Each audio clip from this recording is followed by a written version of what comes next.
Very happy to meet those of you who I don't know already. I find this a very interesting time in human history.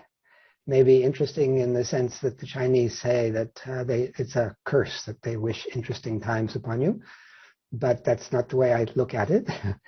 And I have quite a few thoughts to share, so I'm going to go through them quite quickly, and then hopefully there'll be time at the end for some discussion, and if there's some points you'd like to develop further or have some views about, I hope that we can have some discussion. I'm going to sort of share my screen on and off. Here we are, because I have some PowerPoints. So I'm calling this Lessons from the Pandemic, a Baha'i Perspective, because I think since we're in the middle of it, it's most interesting to think about it, and lots of people are doing that. It's a reason to be reassessing and to be thinking. You see it, right? The PowerPoint? Yeah, okay. But first, before talking about the pandemic itself, I want to mention a few of what I think of as foundational concepts, because, because I will explain now why I want to start with foundational concepts. I think it helps us to understand things, to identify clearly some aspects of what the world is facing. So the first I want to mention is a topic that I did a TEDx talk on some years ago, and you're welcome to look at it. So if you look at this picture, what do you see? Anybody want to volunteer? Hopefully you haven't seen it before, so just tell me what you see when you first look at it. An old woman. An old woman with a big nose, right? Yes. I see a young woman looking away. Okay. So there are actually two pictures here. One is an old woman, which is what most people see first, looking sort of to the left and down. And the other is a young woman looking away. Do you see it now?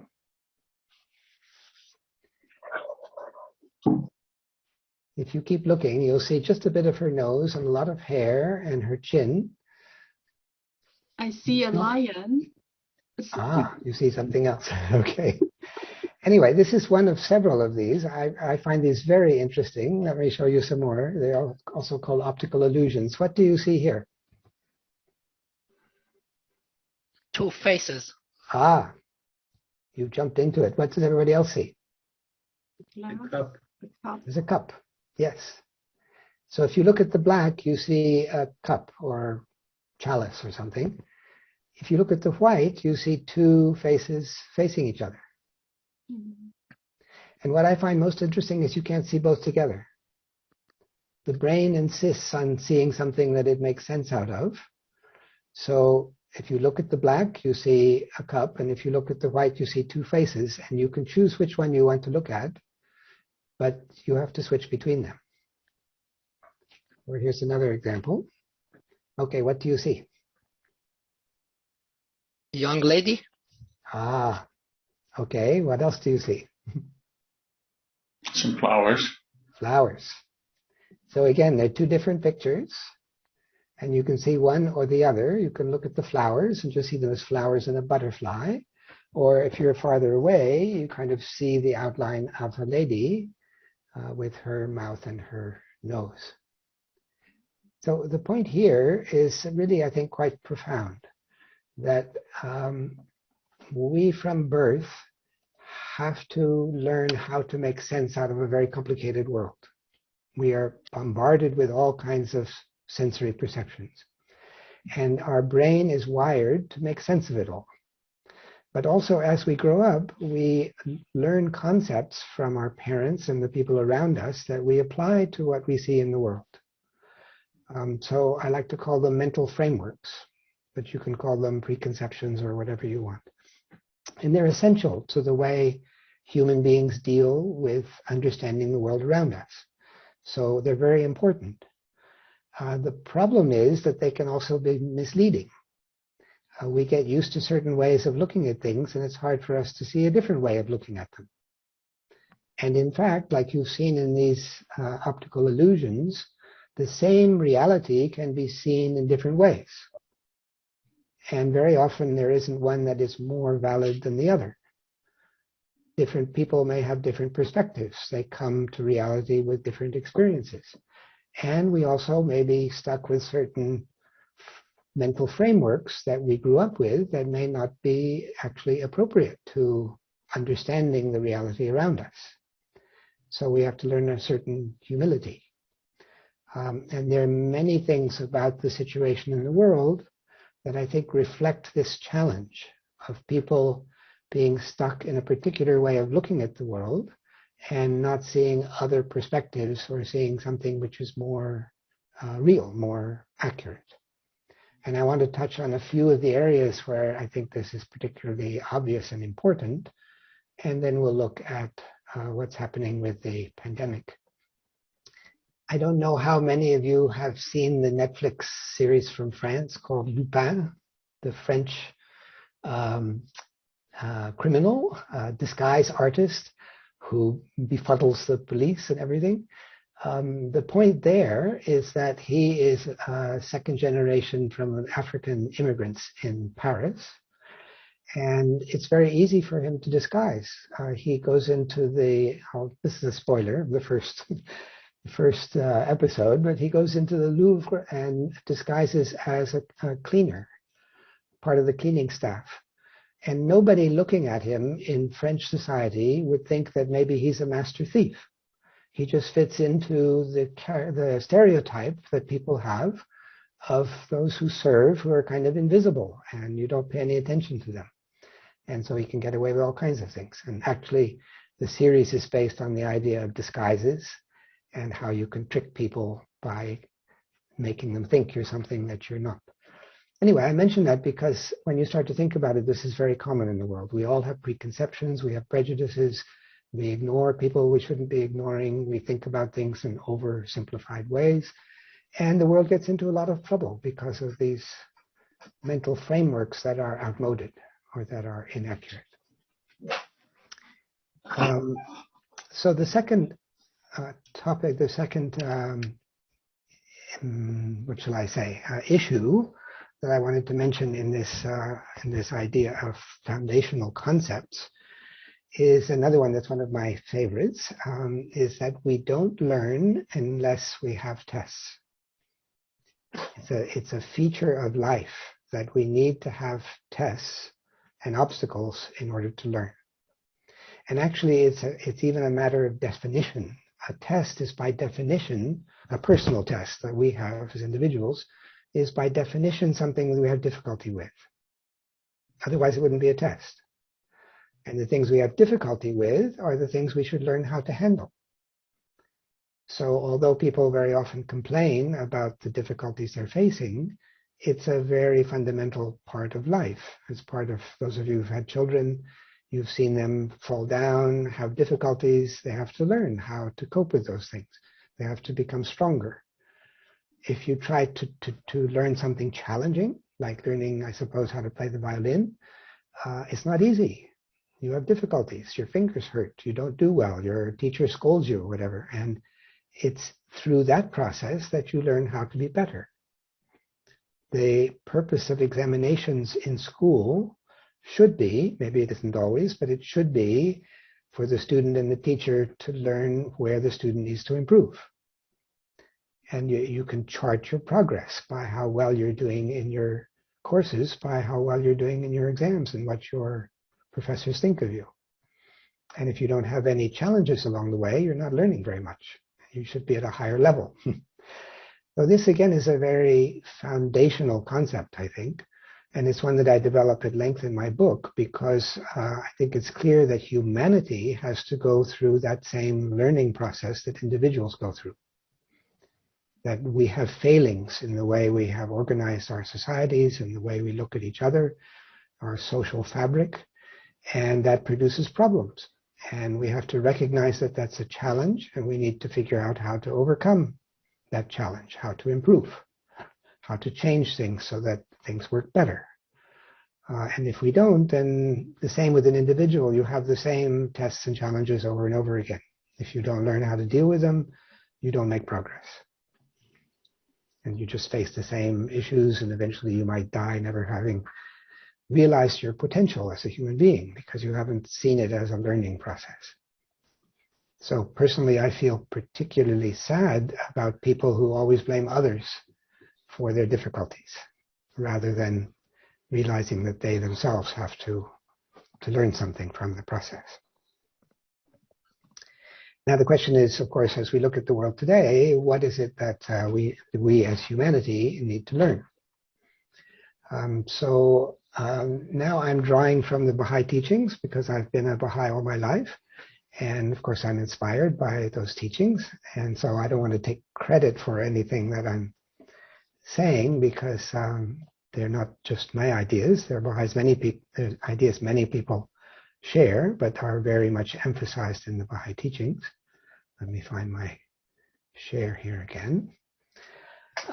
So the main teaching, actually, of the Baha'i faith, the main social teaching, one might say, is the idea of the oneness of mankind. And of course, it's easy to say. It's a very simple concept, but it's really very fundamental because the world is full of people viewing the society around them in terms of us and them, distinguishing between the us and some enemy or somebody else, some other group.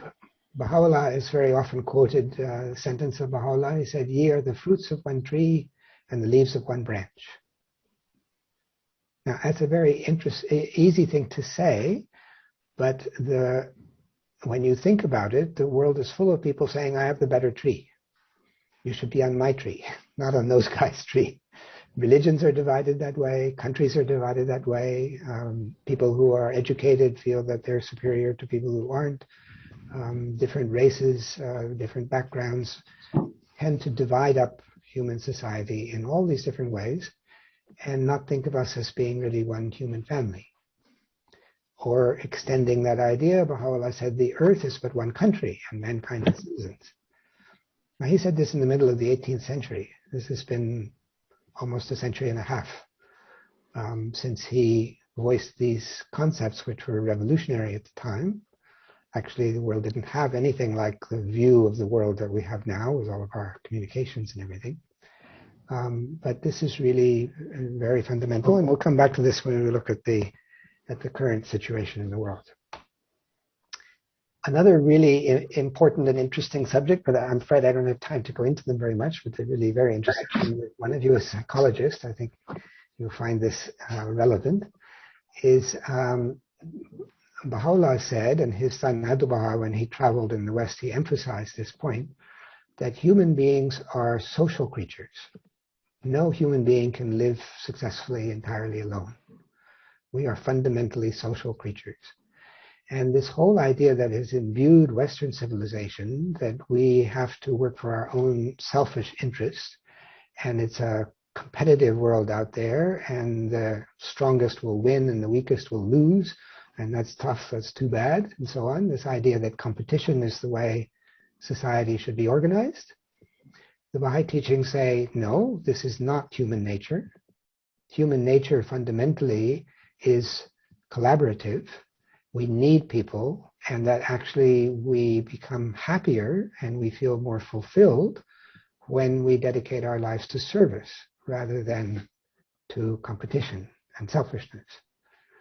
So this is obviously a very deep subject, but we see it also at the international level, the way the world is divided up into countries, the way governments behave, and the way politics works and so forth. It's all based on the idea of competition.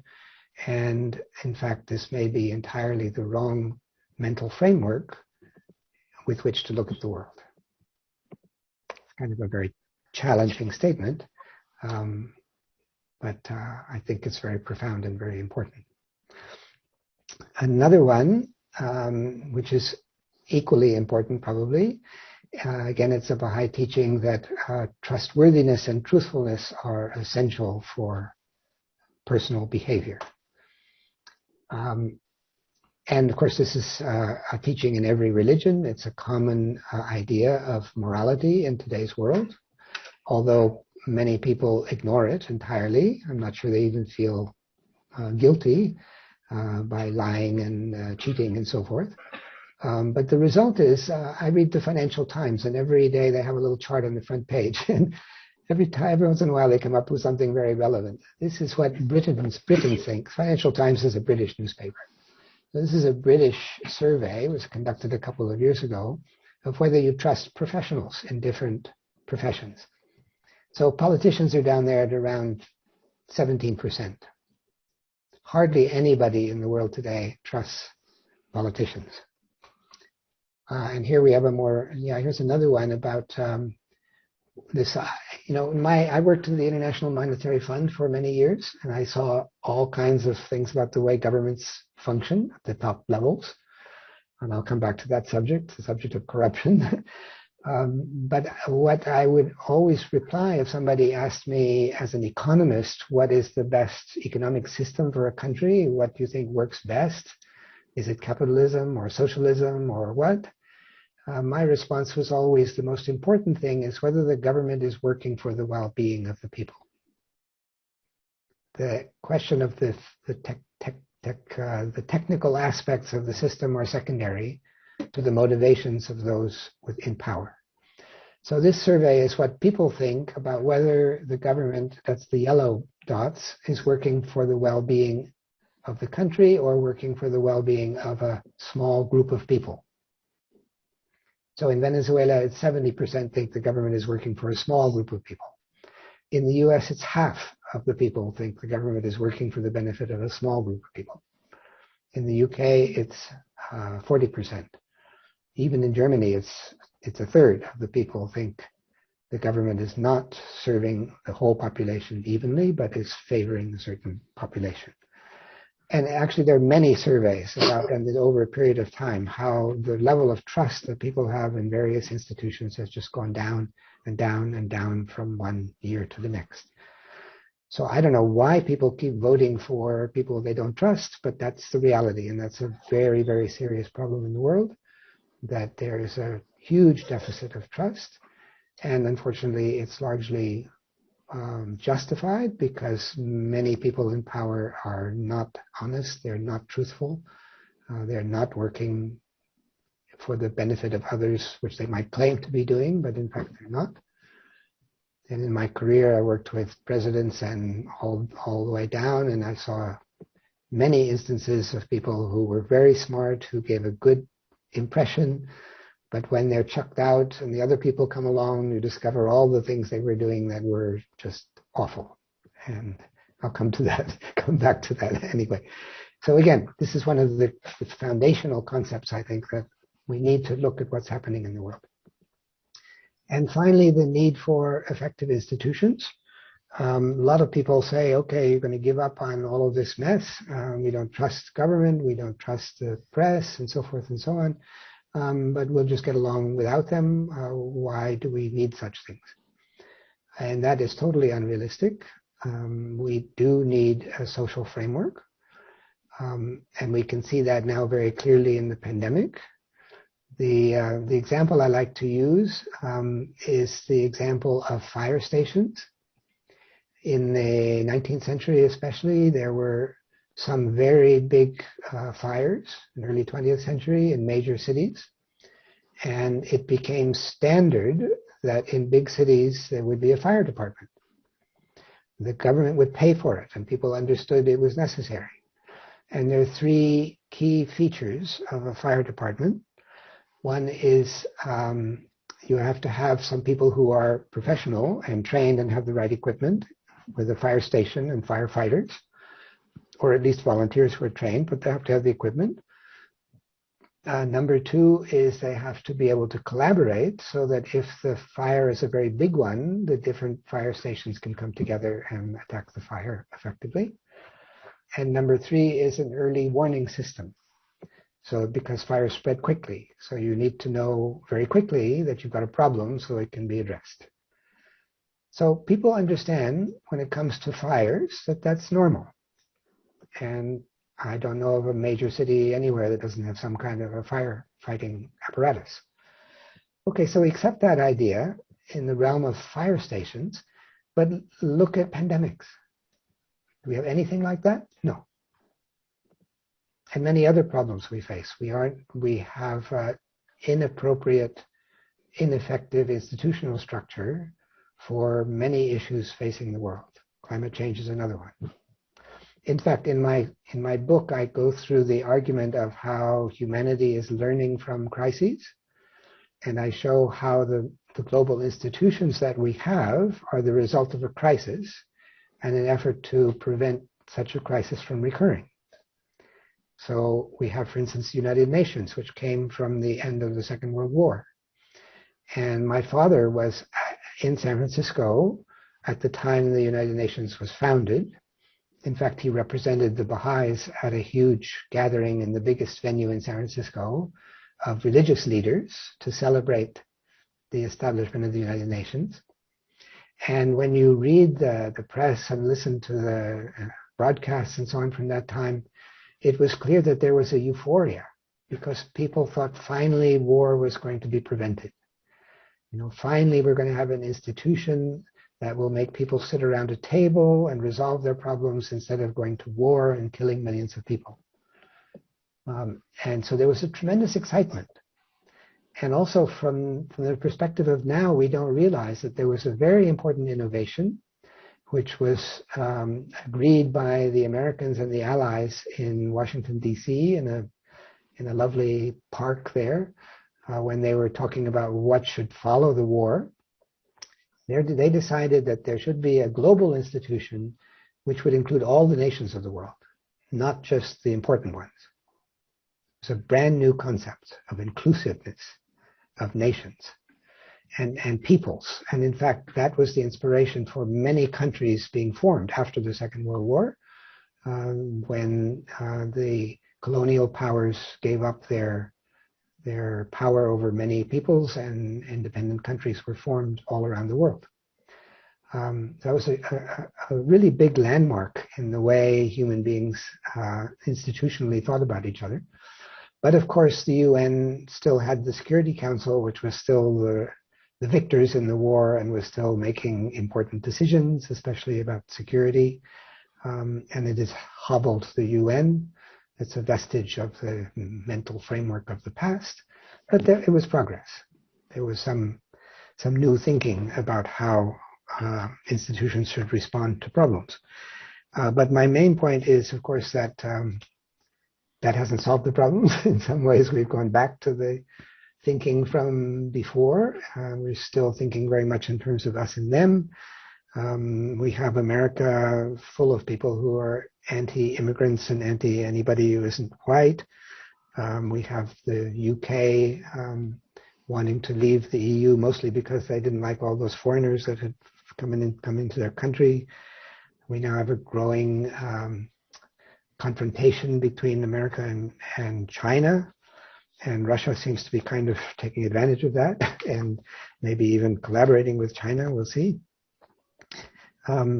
So although progress has been made, we're still very much in a learning situation of having to really rethink how we live, what our institutions are, how we respond to these global problems. I do have one more slide here. Oh, but I have to share it with you. I didn't share did I share the two charts? Yes, you shared them. I did. Okay. Yes, you did. So Baha'u'llah said, and this was in the middle of the 19th century, when there were absolute rulers around the world, empires and kings. He said, the signs of impending convulsions and chaos can now be discerned, inasmuch as the prevailing order appears to be lamentably defective. So he put his finger on the fact that although he was a religious leader, Baha'is believe he had a revelation from God, he was addressing the social structures of the world and calling for a new social structure that would be appropriate to the problems of the time. And another important concept that the guardian of the Baha'i faith was writing about the relationship between the individual and society. And he said, man is organic with the world. His inner life molds the environment and is itself also deeply affected by it. The one acts upon the other, and every abiding change in the life of man is the result of these mutual reactions. So we can't separate the life of the individual from the health of society. People become stressed and mentally ill because the society is sick, and the society is sick because people are not acting properly and are not in good shape. And so there's a very close relationship between the two. And if we're going to have any really profound change in the world, we have to work both at the individual level and at the level of society and the institutions of society and the structures that we have. Now, I want to, looking at my watch here, okay, I want to go on to the subject of lessons from the pandemic. Let me share again. So I think, like, as I was saying, humanity learns from problems. I think that the pandemic is very clearly a challenge facing humanity from which we have things that we have to learn. And you'll see that this relates to these foundational concepts that I've been mentioning. It is an opportunity to rethink our lives and our society. There was a statement early in the pandemic from a very well-known Indian novelist, award-winning novelist, Arundhati Roy, who wrote, the pandemic is a portal. We can walk through it with our dead ideas, or we can walk lightly, ready to imagine another world.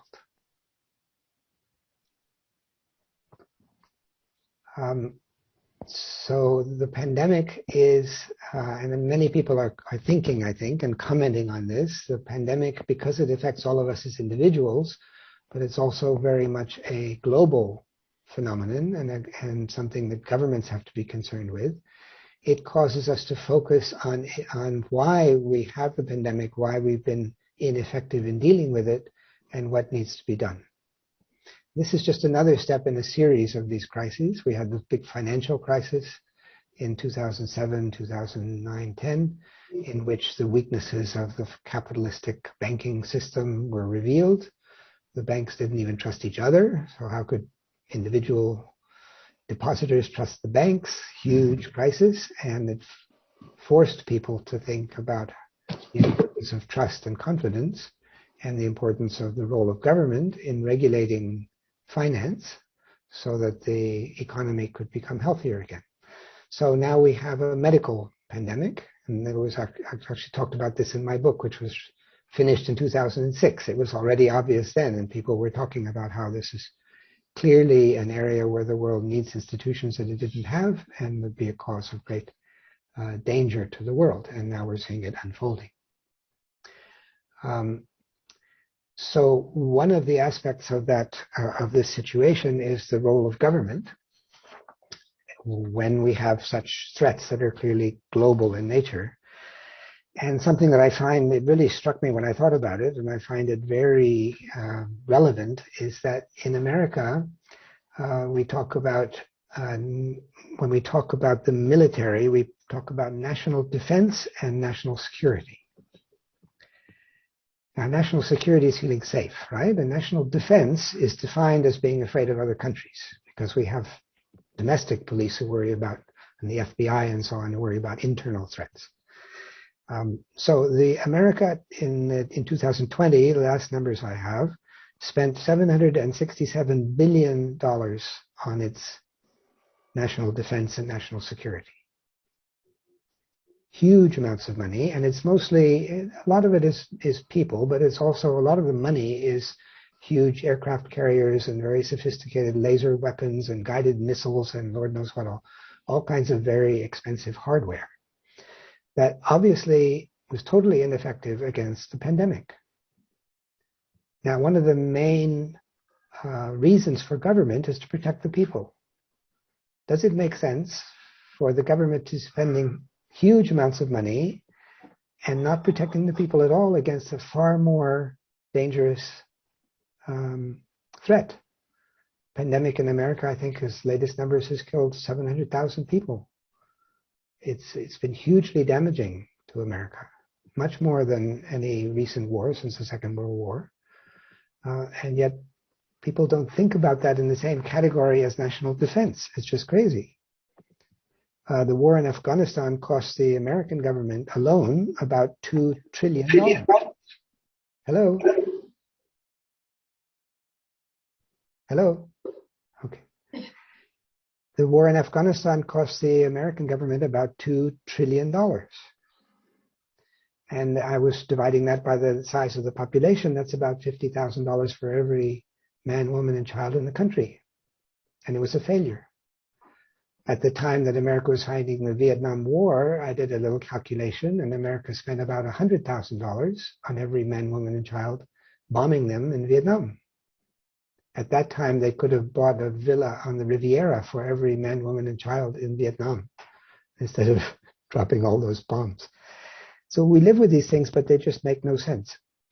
So anyway, the G20, which is a group of 20 wealthy countries, formed a high-level independent panel to estimate what the world needed as a minimum to deal with pandemics. And they came up with a number, this is quite recent, they came up with a number of $15 billion a year in spending in addition to what's being spent now. Now, I don't know what's being spent now, but it looks like approximately 4 to 5% of what America spends on defense could be spent preventing pandemics in the world. In other words, 4 to 5% of what one country is spending on what they call security could address the problem of global pandemics. Does that make sense? I don't think so. But who stops to think about it? Anyway, next point. Where are we here? It's a little bit about to click on several things. Okay. So related to this question is this, as I mentioned before, distrust in leaders. When people are polled, politicians get very low rankings in being in trust.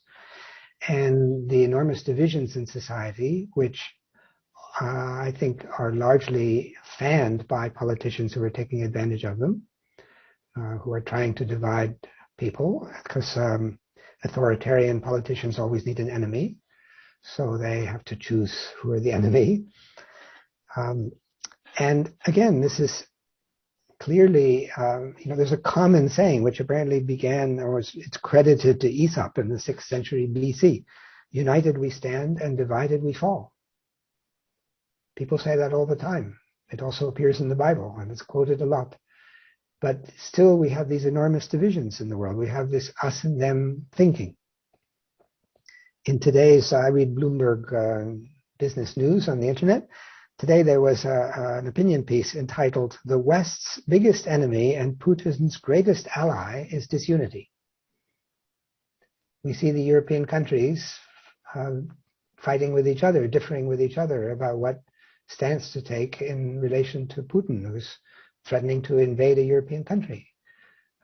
Anyway, this is quite obvious. Again, I mean, all these issues are quite obvious when you start to think about them, but it's a major issue in the world that people have lost the ability to work together. I found that it was a very interesting commentary from a British writer who was saying he was jealous of the Germans because Germany has a political tradition of compromise. And the transition of power in Germany had just taken place, and different parties who have very different points of view have decided to work together. And the Brit was saying that would never happen in the UK, and it certainly wouldn't happen in the US.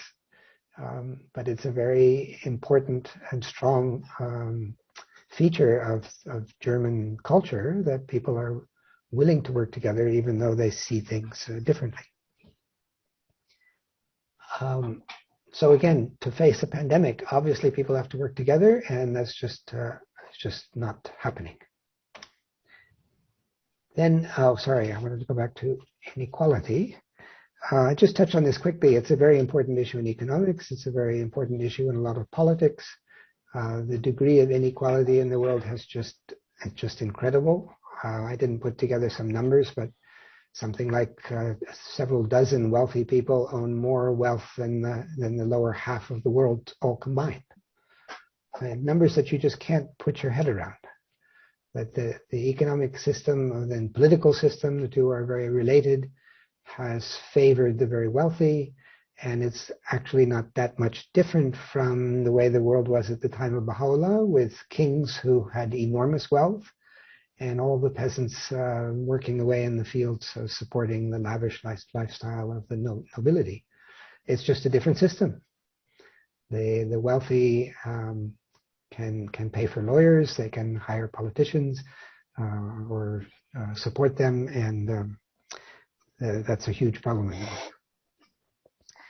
Now that obviously is the opposite of the oneness of mankind. And as you know, I wrote a book on globalization, so we can talk a little bit more about that. But a lot of people have been saying because of the pandemic that, and we see this now in scarcities and inflation and so on, that the globalized economic system is reversing in many ways. The amount of trade is going down. Countries are trying to bring their supply chains back within their borders for security reasons and resilience. And it looks, for people who are looking at globalization only as an economic phenomenon, it looks like it's in reverse, although actually it's not. When people look at the numbers, the exports of China are bigger than they've ever been, and the numbers don't entirely support what people think is going on. But it is true there's been a reaction against trade as a feature of globalization. But what I find really dramatic is the rapid globalization of culture. Our dear daughter Mina here has been a great enthusiast of K-dramas and everything Korean for some years, like many young people. So we've been watching some K-dramas, and I've been very impressed at the quality of them. In many respects, the storylines are very well done. The cinematography is fantastic. I have a background in sound engineering. They do a wonderful job with the soundtracks, and it's just really high quality stuff. And the world is watching. Or I mentioned Lupin was very popular on Netflix. Again, a French film. When I was a kid, we had to go to a nearby movie theater that specialized in what was called art films.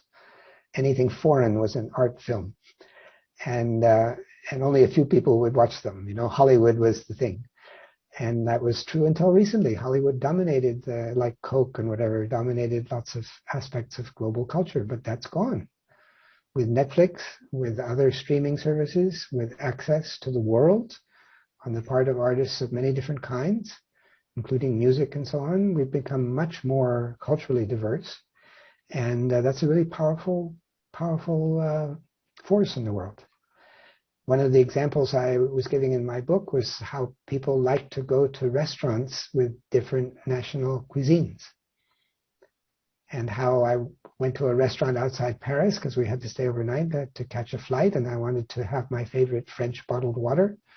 And it was an Italian restaurant, and they only served Italian bottled water that was trucked over the Alps in a truck, which is ridiculous. But anyway, people like the experience of trying different cuisines. People like to go to exotic locales on vacation. There was a poll some years ago among Europeans, including Germans, about what was most important to them about the EU, and it was the freedom of movement. People just love to go and see other places and so forth. That's a very powerful force in the world. And I think in many ways more important than what you go and buy in the store. It's a recognition of how interesting the diversity of humanity is to people. Now, another issue that is now risen quite a lot in people's consciousness, but it's a very important part of the lives of many people in their daily life, is the way they earn a living.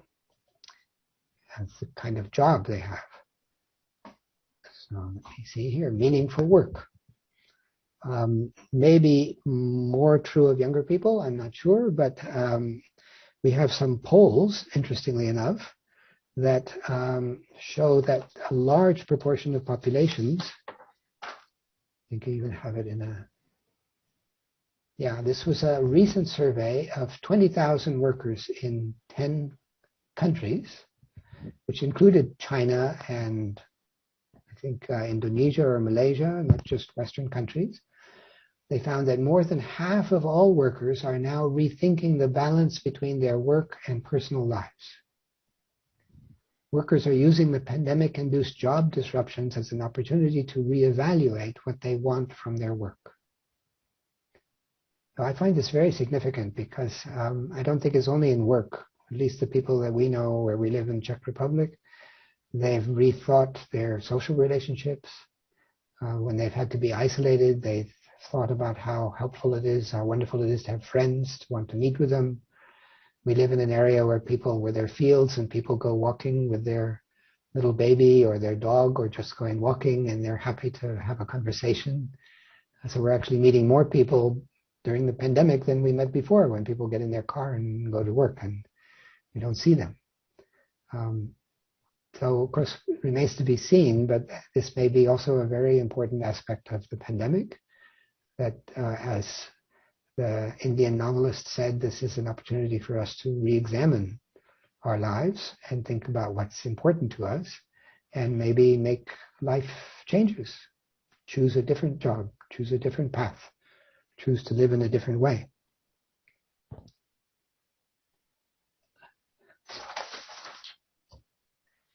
So that takes me to my last topic I wanted to comment on, and then we can have some conversation, which is the prospects for change. A lot of people are very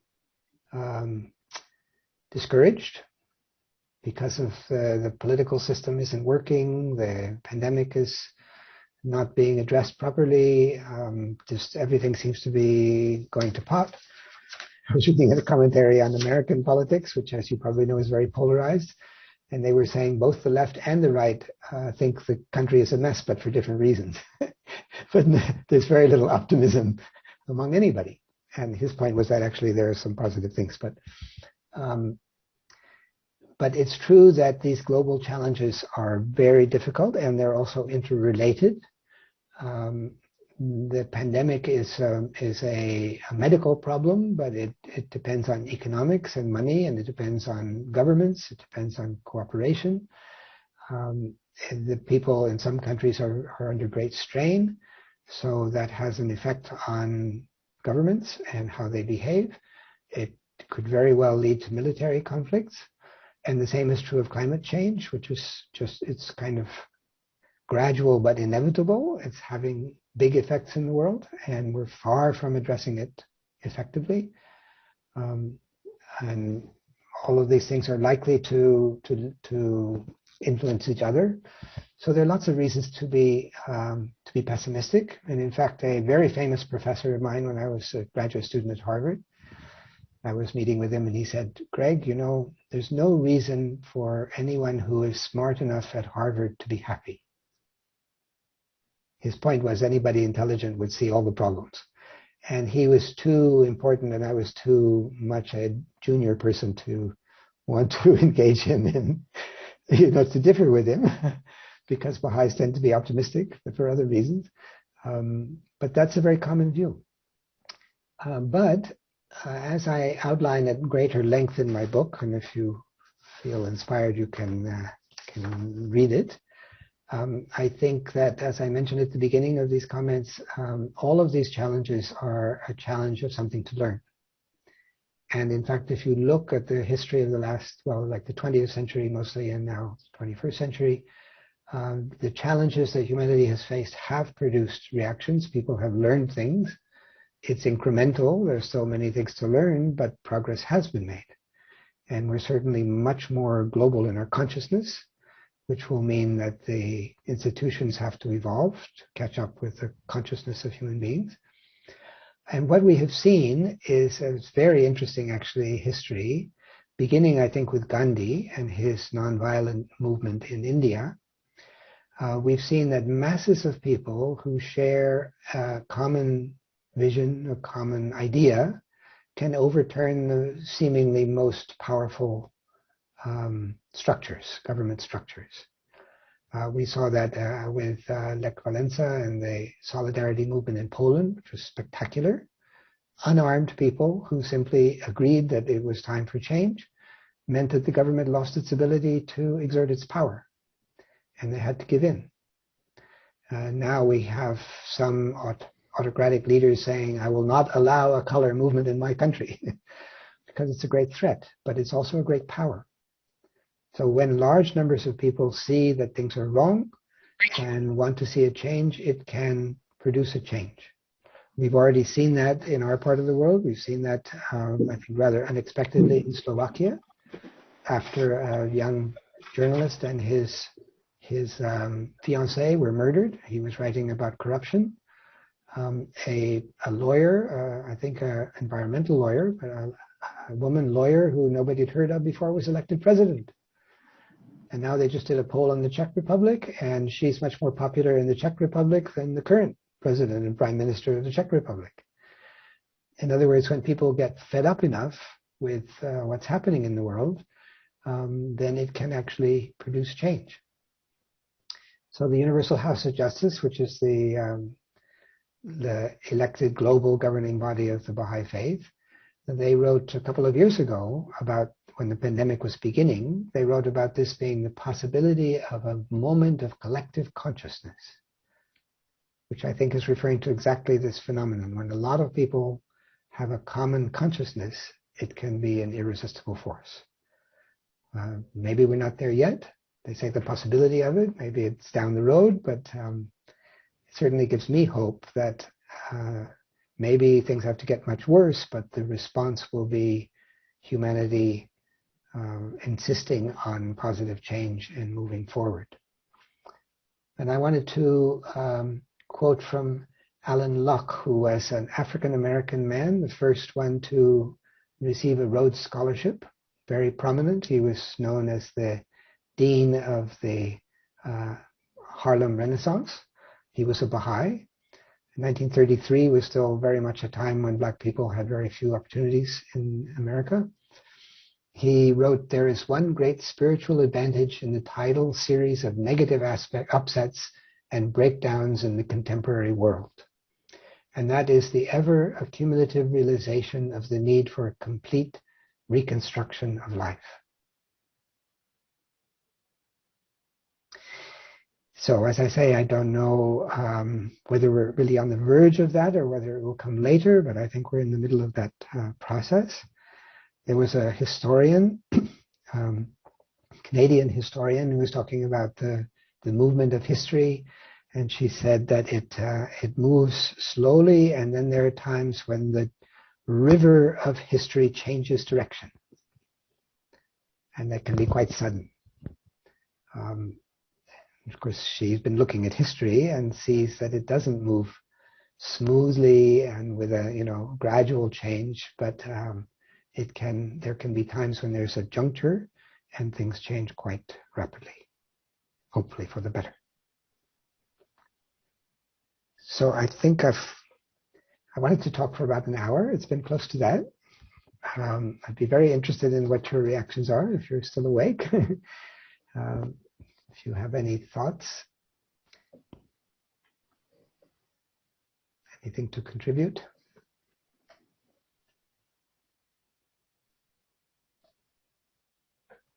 As I say, I was planning to touch on a lot of subjects, and each one of them could be developed at great length, I guess. And I don't know what interests you most.